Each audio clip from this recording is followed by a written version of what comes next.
Good morning, everyone. It's Rich McLean. I'm here with Crystal, my dog, and I'm just letting you all know that I'm going to self-exterminate, kill myself this Friday at 5 p.m. That's because I've barely got a home, I've got no rights, I've got no equality before the law, no access to it, I've got no money, barely food, and I'll be evicted soon to homelessness. Now, funny thing, because I know that people don't care if I die, and if I killed myself today for the profound injustices that envelop my life, you'd all blame mental illness and drugs, I guess. But that's not the case at all.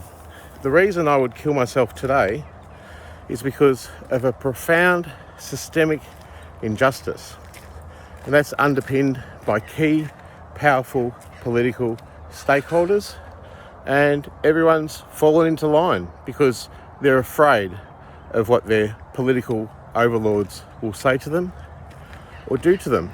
They're worried about their prosperity being attacked, and they're worried about reprisal for being seen to stick up for me. So I'm just going to describe, first of all, if I killed myself today, the reasons are for not mental illness, but for being neglected, absolutely and utterly neglected and scapegoated by the Australian government and everyone else in my life. So, who are these powerful key stakeholders? It's a little bit of a funny story. So, you've got Steve Isonides. He's a former ASIO agent, and the government are complicit in protecting him. He owes me a fair, equal, eligible and legal settlement for our time together for 5 years, in which he exploited me and we were engaged.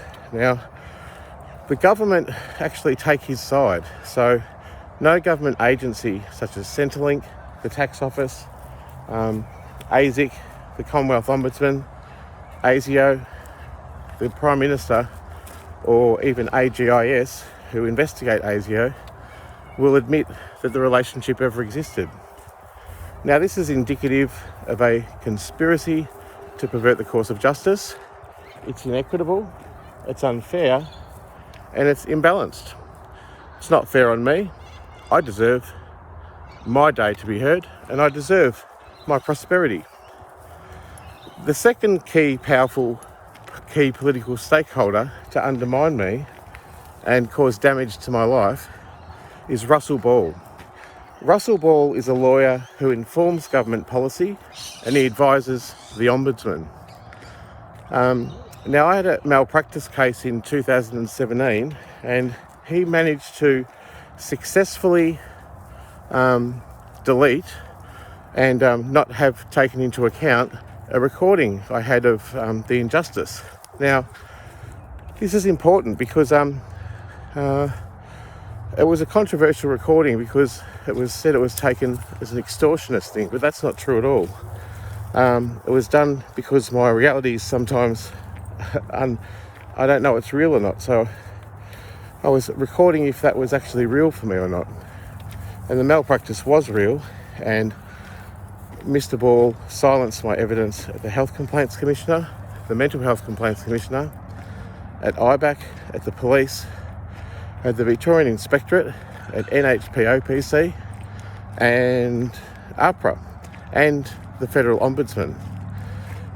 So it's me who's seen as the bad guy, and he's successfully orchestrated a way in which I'm not able to get legal support for any issue, anytime, anywhere. It's quite profound. The Charter of Human Rights for people with a disability, such as I am one, says that we must have access to the law and equality before the law. But Mr. Ball's a powerful person with political might, he's got privilege, and he's got lots of money. And the other reason that there's a demonstrable conspiracy to pervert the course of justice is that I've got a public profile of someone who's identified with schizophrenia. Now, before that, my lovely co-workers at the Herald Sun, when my book came out, vilified me in a public document called My Descent into Madness, How Schizophrenia Stole Rich McLean's Mind. And this was humiliating, and it was taken out of context. I was actually quite happy across the ditch at the Age, where I spent 5 years as a news graphics artist and illustrator, and I was happy in my job. But unfortunately for me, the powers that be scapegoated me right back then, and the Age fired me. It was an illegal termination, and I tried to get a settlement for it, but the Victorian Human Rights and Equal Opportunity Commission, who'd actually awarded me a Human Rights Award for my book, refused to stand up for me and demanded I settle for $7,000. So this fight for me has been against me and the powers that be and prosperity. And I've got no prosperity. Now, there's lots else to say, but a person needs a certain amount of things in life in order to survive. They need a home, they need a food, they need something to do, they need somewhere to be. Come on, Crystal. And they need to be a member in society that's actually equitable and has at least a chance. But the powers that be are absolutely unyielding to me, and I've actually got no chance against this political overmight that is my oppression. And it's a profound victimisation which is causing me distress, and it's caused me to be broke. It's caused me to be homeless, and no one cared that I was homeless. In fact, in February 2021, I killed myself from being vilified and victimised in this way inside a hospital, and it was deemed fatal and a lethal injury, and I was revived from certain death, and then the hospital whitewashed it, dumped me in society, excommunicated me from their service, and no one actually stood up for me. So that's how I know that if I kill myself, no one will care. And if I did today, then mental illness would be blamed. And I've already published my eulogy on my website describing how you've let me all down. So I decided to give everyone a chance and give you a week. So next Friday at 5:00 p.m, I'll be self-exterminating. And you wonder why. I've got no rights. I've barely got a home, barely got food, and I've got no money. You need money in society to survive. Now, there's a couple of other very powerful people who have underpinned my destruction, and I'll just give you a couple of examples. So there's Liz Linsberg at the Australian Human Rights Commission. She free kicked a totally non-impartial decision. It was non-impartial to the opposition, which lost me $1.5 million. And that was an argument with Australian Health Super and TAL, the insurer. Now, the decision was not impartial, as all my decisions have not been impartial, because they've been informed by my public profile and the stigma around mental illness. So she's a person who's responsible for me losing my prosperity and aiding and abetting my financial destruction, and there's never been any justice. There's another guy too, Tim Goss from AFCA. Now AFCA's the Australian Financial Complaints Authority. They've got 6 weeks to come to a determination for financially marginalised people, and mine took over 1.5 years. That's out of line with their own policy, and it's clear that this problem of delaying, denying, deferring my determinations for financial prosperity is intentional, it's malicious, and it's part of a conspiracy to pervert the course of justice. Now, I recorded Tim delaying, denying, deferring my justice, and he was absolutely caught out. And this is because it's come from the top. There's powerful people protecting Dr. Whittaker and powerful people protecting Steve Icenides. And they act in a secret way that is faceless and via proxy attack. So I don't really know where my next attack's coming from, but you can guarantee that if any money's coming my way through an agency or a tribunal, it's already doomed to fail. Now, this goes back to other things too. My child sexual abuse case at VOCAT was thrown out, and the Geelong magistrate said that I was doomed to fail. Now, this was colourful language for a sexual abuse survivor. I provided all the evidence, and I just wanted someone to acknowledge that this sexualisation as me as a child had really fucked me, because my family certainly didn't care or give it any weight, and they saw me as being troublesome, making up stories, and that I should move on. But I wanted it acknowledged, so I asked the Geelong VOCAT court for a settlement, and I said I was doomed to fail. And this is largely, I think, because, come on, Crystal, because Mr. Ball, the powerful lawyer who informs government policy, had already framed me as, come on, Crystal, as a extortionist for the the Whittaker issue. So I was doomed to fail, and she told me I was doomed to fail, and I didn't get my payment. Now, the problem becomes really systemic and political in that all my insurances and all my compensations and all the ways that I would get prosperity, which isn't extortion, it's just actually what I'm legitimately covered for, was intentionally, maliciously and systemically redacted from me in a political way. And you can go no further than that than to go to HCF, where I got ill from work because I was framed, and because my work with one of my clients in the NDIS was legitimately rendered ineligible and inconsequential, because I knew my name had been blindsided and my important work for his VOCAT case wasn't going to work.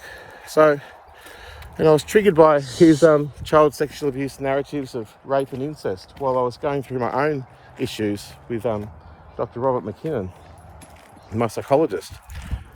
So I took a break from work, and I was going to have a couple of weeks off, but my income assist didn't kick in. That was with HCF, and I was insured for it.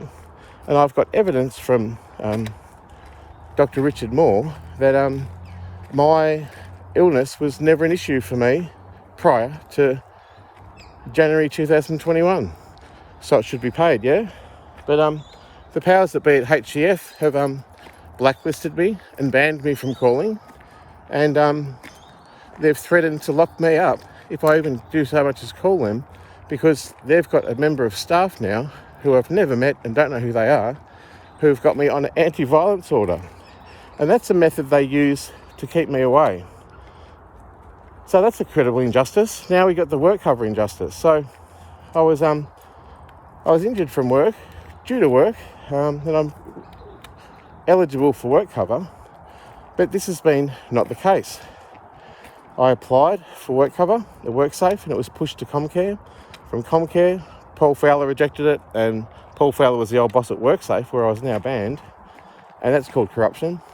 And he pushed me onto the AAT, where the government said no to my work cover, and then the government had a lawyer to defend the decision, and which was an inequitable, unfair, unbalanced and illegal fight, and it was already doomed to fail.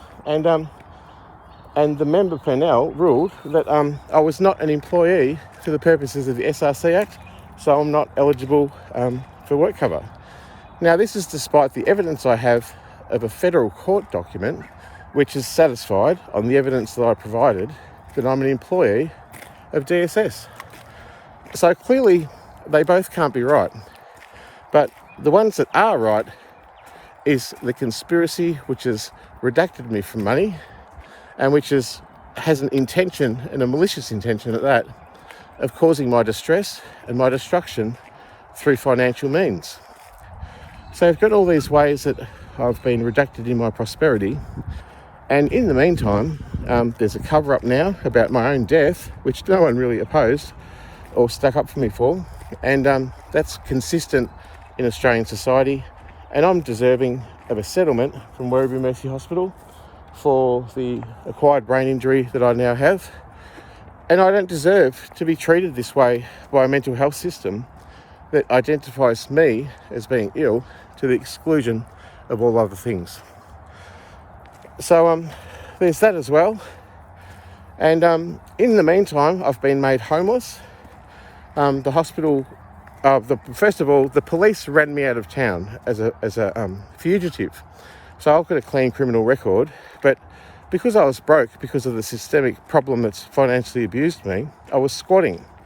And when I was squatting, they were threatening me with incarceration and the Mental Health Act. Obviously, I don't want to go back to a hospital that says they care for me and will cover up my own death.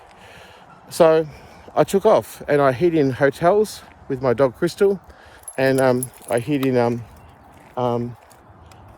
hey Crystal, I hid in hostels and stuff like that, on the run as an infamous vagrant with a clean criminal record who's been victimised by police. And they finally caught me and they put me in hospital, and I was in there for 10 weeks as a political prisoner. I wasn't insane. I was absolutely within my right to protest this victimisation of me, of which the hospital and the police had now become a part. And while I was in there, the police and the hospital oversaw Hung Ho of Edithvale go to my home, and he got everything I own and he took it to the tip. That's my photos, my clothes, my antiques, everything I own, my beautiful drawings that I'd spent a lifetime acquiring, and he dumped it all. And no one cared about that. I did take it to VCAT to try and get a settlement for the malicious destruction of my property, but they weren't interested and they blocked me. So I've had my finances destroyed, my home destroyed, my rights destroyed, and I've also, it's just such a big story. It's hard to deal with. And then the hospital had me in there for 10 weeks, and just to add insult to injury, after protecting Hung Ho and destroying all my stuff and being agents of my financial destruction and then persecuting me, the hospital then dumped me into a homeless shelter with just the clothes on my back.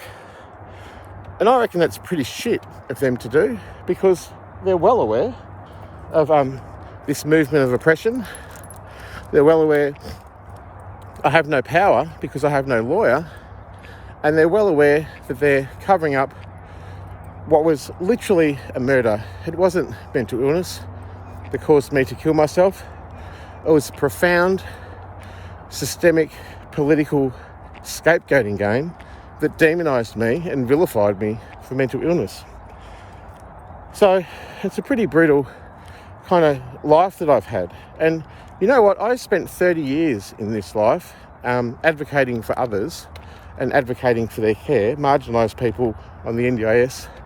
And I have given a lot to this country. And I've even spoken in Australian Parliament, to Montreal, to the Today Show, to all different radio stations on local, state, national and international levels. You wouldn't believe the amount of deceit that's been involved in that, and the absolute betrayal of a political system which has first fostered me into a role, hoodwinked me, and then dumped me. The level of deceit from Australia is so bad. And so I'm giving you all a chance. I would have killed myself today because I've got nothing and no one, and the world's witnessed this. And people say, well, haven't you got family? I do. My parents have tried to help me, but and I appreciate what they've done, but it hasn't been sufficient to get any justice thing over the line. And I'm kept in a financial bondage where I have to beg for the bare basics to survive. They provide it, and then they tell me they've always been there for me. But the truth is they haven't. They're implicitly a little bit homophobic. They don't acknowledge the child sexual abuse. They acknowledge that I'm mad, but they won't acknowledge the conspiracy. And, you know, they'll try and get me a lawyer, but I've tried to explain to them it's a conspiracy and that I'm psychometrically profiled at government agencies, and when my name and number and date of birth go into the lawyer's records, and I can't get a lawyer. And it is true that I've never been able to get a lawyer in my 50 years, and I've had very many legal issues. So yeah, my sister, Jodie Bongetti, refuses to acknowledge me, and my parents protect her. They won't give me a number or a name or where she lives. My brother, Rich McLean, he's absolutely rejected me, and he's an angry little man who's pissed off that I picked on him when we were kids. It goes back to childhood stuff. A lot of the stuff goes back to childhood stuff. And I'm tasking Jodie and Brad to save my life before 5 PM on Friday when I kill myself. Because if I did, today, mental illness would be blamed, and you'd all say what a great person I was, possibly. But it hasn't been sufficient, so you are now tasked with saving my life. You've got a deadline. This is what you need to do. You need to get me some prosperity, you need to get me some dignity, and you need to get me some equality before the law and some access towards it. And, you know, on the way to having the things that you have, like support from society, like your rights being in place, like you're having a job, like you're having a home, like you're having prosperity. Jodie Bongetti and Rich McLean are actually at a real state of privilege compared to me. And for whatever reason, even if they hated me, it's not sufficient enough reason to not intervene and actually cause my death, which I've now stated I will do on Friday, 5 PM. So if that was the case, it would be proven that they are complicit in my murder. And that's how judgment works. People aren't required to give me money. It's not their remit. But they could intervene in another way which would help me get money. And it's been bloody brutal for me. So I'm also I might task a few people to save my life. So yeah, so let's think about a few. So we'll go for Sane Australia. Now Sane Australia, my book got Sane Australia's Book of the Year. But Sane Australia now won't help me because of their political overlords and because they're worried about a financial persecution or some retribution for having seemed to be sticking up for me. So there you go, there's one, Sane Australia. You can save my life, I'll give you the task. Another one who could save my life would be Zabi from Free Living Australia. Now, I had a support worker, Tash, and he detailed to me in a report that my human rights were being abused, that I was a targeted individual, that I'm being victimised, and that it's causing me harm and causing me damage. But Zabi from Free Living Australia refuses to sign off on it, and that would legitimise the report, and it would send it to authorities that this is unacceptable. So Zabi, you're now tasked with saving my life, because once you sign that form, it will be legitimised, and I will get my rights in place. And you know what? If you don't sign that form, you're going to lose your job. And you've probably already lost your job already because a human rights abuse is actually happening on your watch, and you've refused to intervene. And you're well aware that this was causing me profound harm. And if I had died today, you would have been off the hook. But now that I've actually said that I'm going to die on Friday night, and you've got to sign this form to legitimise my abuse and my human rights abuse, then you have to act. Let's pick someone else. Who else can we get to stand up for us? I mean, the whole world's forsaken me. Susie Ewers said that I'm argumentative. It's not really sufficient that I'm argumentative or she's cracked the shits with me. I depend on friends and I depend on people to survive. And when your friends deceive you and let you down, it leaves you isolated and puts you at great risk. So Susie, you're tasked with calling me. You can call me anytime. You have my number. So many other people could fall into that bucket. Suellen Green was my attorney, my power of attorney, and she's rejected me on that I'm poisonous and I'm difficult. And, you know, but really what's happened is her as an attorney, a power of attorney has come on board, refused to even get any tangible action in my justice issues, and then she's dumped me without even finding another power of attorney to replace her. So it's obvious that, I've got a mental illness, schizophrenia, acquired brain injury, ADHD, and I need to be treated. So this is another person that could be tasked with saving my life. So Dylan Dharmage is the registrar at Dandenong Mobile Support Team, tasked with looking after me. Now, he's acknowledged the conspiracy. Good on you, Dylan. It only took a bloody 10 years for someone to do, but he's actually written to AFCA and written to HCF saying your motives are causing my client harm, and he's being damaged, and we need to get to a solution to this impasse. And that does a couple of things. First of all, it says in a systemic way from a treating doctor that these identities or individuals or organisations are intentionally causing me harm, and framed by this video, if they're all singly responsible for taking away the prosperity that was meant to come to me from within their remit, they're all responsible if I would have killed myself today, or indeed on Friday night. So this brings another perspective whereby you can either lock me up in a hospital, or you can actually acknowledge the power structures that are contributing and amplifying the distress in my life. So it's pretty clear now that Dylan has acknowledged the hurt and the financial destruction that's caused to me, but at least by AFCA, and at least by HCF, and at least by Steve Isonides. And it's now not permissible that that would continue to occur without an intervention. So I'm also tasking, who will I task? Annabelle, what's her name? Wyburn. Annabelle Wyburn's my treating psychiatrist. I only met her twice.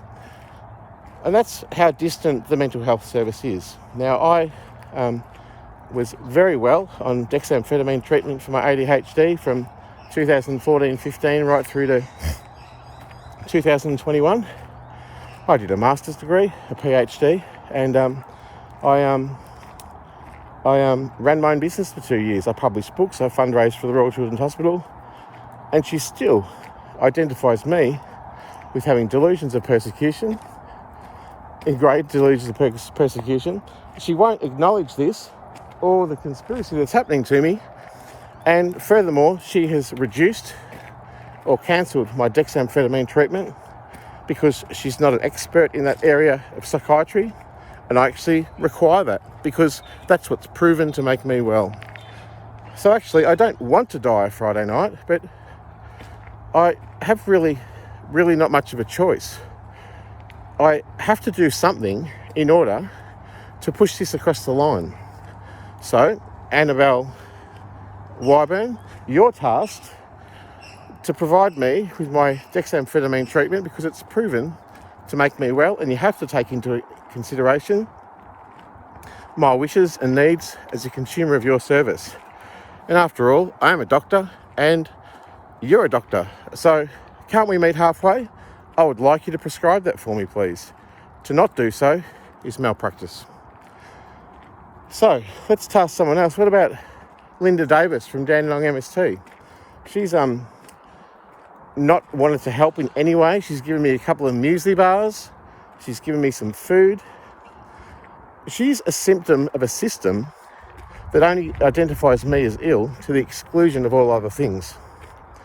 And that's wrong. So she's failed miserably in her role to advocate for me. And the problem's bigger than just mental health stuff. It becomes a political scapegoating football game where I'm profoundly victimised in an uneven, unfair, unbalanced and inequitable way against impossible odds and a cast of thousands as opposed to me. And as I've said, I've tried to get a lawyer, I've tried to advocate for myself, no one's listening. So there you go. You've got Brad, Jodie, Annabelle, Dylan, Linda, Zabi, Suellen. You've all got a chance to save my life. If you're carers and you care for me, you won't reject me. And you know, I pretty much want an apology for all, hey, you all haven't been brave, but actually it's me who is the brave and courageous one, because I've had to suffer this injustice. And while you've had all your privileges in place and you've acted for whatever reason to then further elongate and deny me my legal rights under the Charter of Human Rights and provisions and securities that you actually all have, which I don't. And that makes me courageous, and that makes all you my abusers. So I'm not under any illusions that people have a hard life and other people have their problems. I'm absolutely not. My dad's got cancer. My sister couldn't have a child. My brother's blah, blah, blah. Everyone's got their problems, you know. But someone will have to pay attention to me now because, hi, mate. Pardon? Yeah, you can. You can. Yep. No worries. I'm just talking to someone in the park. So you can't really ignore this now because I could be suicidal. I would have killed myself today, but I decided, no, I'm not going to. I'm going to actually make it a point of how the world has deceived me and let me down and the reasons why I would have killed myself. And they're now detailed at my website, imustbecrazy.com.au/eulogy. And I've published all the reasons why the world has let me down and why if I died, you'd probably cart my body off in a bag and burn it unceremoniously as a scapegoat. And it's not my fault. I'm actually a nice guy. And it's all you who are judgmental, prejudiced, small-minded, and you're unwilling to act for a scapegoat for the selfish fear of your own needs or your own prosperity being affected. And that's thrown me under the bus. So now that this video is out there and I've identified Brad McLean, Jodie Bongetti, April McLean, Doug McLean, Zabi from Free Living Australia, Suellen Green, Annabelle Wyburn, Dylan Dharmage, Linda Davis, and who else did I mention? I can't remember now. You've all got a chance to save my life. I'm actually quite well today. I'm going to get justice, and I will get it whether you help me or not. And it's within my remit now, absolutely when I get my justice, to point it out in systemic and viral and political way of you all have not helped me. And so I'm giving you the ultimatum. You got till 5 p.m. on Friday or I'll kill myself. And why wouldn't I? I got nothing, no one, no money, no food, no rights, no equality before the law, no access towards it. I got nothing. People kill themselves because they're sexually abused. People kill themselves because they lost their partner. People kill themselves because they're hoodwinked. People kill themselves because they're scammed or set up. People kill themselves because of a fight they can't win. People kill themselves because they're a victim or been victimised, or they've been fired, or they've lost their job. And all of these things have happened to me. How much more do you want me to deal with? And you're all very explicitly aware that this has all happened to me and the drama of my life has been my life. And you're still unwilling. And I wake up this morning to the same old problem. Gee, I wish I had some money.